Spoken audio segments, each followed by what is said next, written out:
Hai semuanya, perkenalkan nama aku Malika Zidni Ilma dengan NIM 230702600044. Kali ini ada di sesi 1 hari belajar bersama tentang sistem syaraf.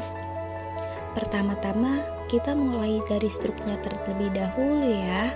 Salah satunya ada yang namanya akson. Bagian ini bertanggung jawab dalam transmisi impuls listrik dari satu sel saraf ke sel saraf berikutnya yang akan berujung ke target akhir, yaitu organ maupun otot yang ada di tubuh manusia. Setelah itu, kita juga mempunyai mesin dendrit. Dendrit sendiri adalah struktur yang bertanggung jawab dalam menerima impuls dari sel saraf lainnya, dari organ maupun otot ataupun dari otak. Impuls listrik ini akan bergerak dari dendrit melalui badan sel, yaitu struktur lain di sel saraf yang berisi nukleus. Nukleus yaitu suatu organel yang berisi material genetik yang mengatur pertumbuhan dan perkembangan dari sel saraf. Selain itu, banyak sel saraf yang memiliki struktur bernama selubung mielin yang membantu dalam kecepatan konduksi impuls listrik yang akan melewati sel saraf. Kalian tahu nggak, konduksi listrik di badan kita itu bisa mencapai 120 meter per detik loh. Tapi itu pada di sel saraf yang mempunyai selubung mielin. Nah, kan tadi udah dijelaskan nih tentang struktur sel saraf. Sekarang, bagaimana sih cara kerja sel saraf itu? Ada yang tahu nggak sih? Bagaimana sih caranya otak kita bisa menyuruh jempol kita untuk bergerak? Di awal, suatu melalui mekanisme yang kompleks, otak kita membentuk sesuatu yang bernama potensial aksi dan meneruskannya sepanjang saraf yang bertanggung jawab untuk menggerakkan jempol. Di dalam saraf ada beberapa kabel dan dalam kabel-kabel inilah terdapat sel saraf di antara satu sel saraf ke sel saraf berikutnya. Ada celah yang bernama sinaps. Potensial aksi yang merupakan ciri listrik yang akan diterima oleh dendrit di sel saraf pertama diterikat melalui tubuhnya dan mencapai akson di beberapa neuron atau sel saraf pertama. Ada sesuatu yang bernama neutron transmitter.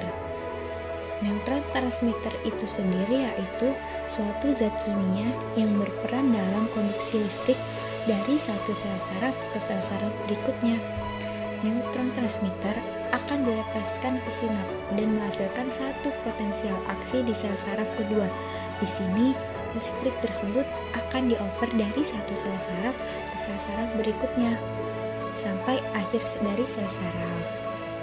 Nah, terakhir menyampaikan impuls listrik ke otot yang bertanggung jawab dalam menggerakkan jempol.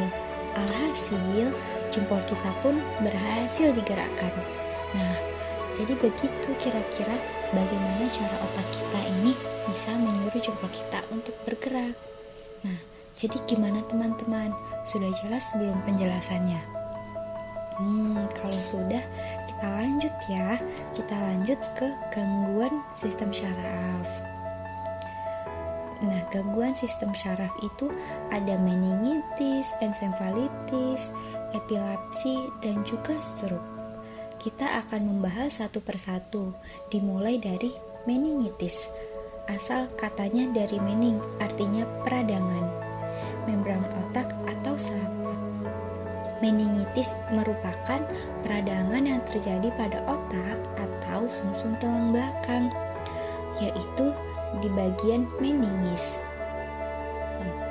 Meningitis itu bisa disebabkan oleh virus maupun jamur, serta bakteri. Meningitis juga bisa disebabkan karena obat-obatan antibiotik ataupun kemoterapi. Nah, virus yang menyebabkan meningitis yaitu enterovirus, virus herpes simplex, virus HIV, virus West Nile, atau virus mumps. Contoh bakterinya itu ada Haemophilus influenzae, Streptococcus pneumonia, dan Neisseria meningitis. Nah, untuk mekanisme penyakit meningitis yang disebabkan oleh virus dan bakteri itu, virus ketika masuknya virus atau bakteri tersebut ke dalam aliran darah yang menuju otak atau sumsum tulang belakang serta cairan cerebrospinal. Kemudian, jika virus-virus itu masuk ke bagian-bagian ini, bakal menyebar dan menginfeksi sel-sel pada meningisnya sehingga terjadi infeksi atau peradangan. Nah, terus apa sih pengaruh infeksi ini terhadap sistem saraf? Nah, jadi akibat dari infeksi ini bisa menyebabkan luka sehingga bisa menekan otak atau sumsum tulang belakang. Jadi sistem saraf pusatnya itu yaitu otak dan juga sumsum tulang belakang akan mengalami kerusakan jika tidak segera ditangani. Sedangkan untuk gejalanya itu dimulai dari demam, sakit kepala, juga tahan atau tidak toleran terhadap cahaya, air kaku, muntah, dan penurunan atau kehilangan kesadaran. Penyakit yang kedua yaitu ada encephalitis yang merupakan peradangan pada otak. Penyebabnya antara lain infeksi virus, infeksi akibat gigitan serangga, atau reaksi autoimun yang mempengaruhi otak kita. Hal ini dapat mengancam jiwa atau bisa menyebabkan komplikasi jangka panjang.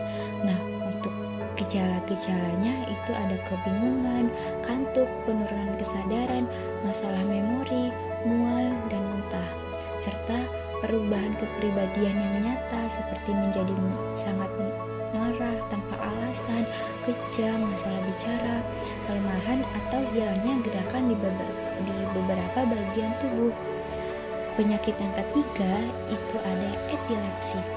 Penyakit epilepsi atau AYAN adalah kondisi yang dapat menjadikan seseorang mengalami kejang secara berulang.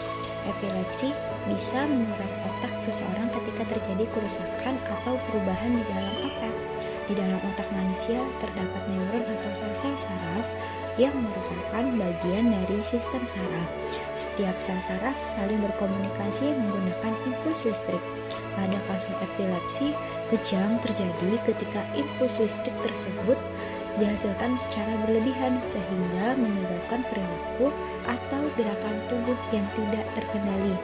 Penyebab epilepsi itu bisa karena ada epilepsi idiopatik, disebut juga sebagai epilepsi primer. Sejumlah ahli menduga bahwa kondisi ini bisa disebabkan oleh faktor genetik atau keturunan. Yang kedua itu ada epilepsi simptomatik atau epilepsi sekunder.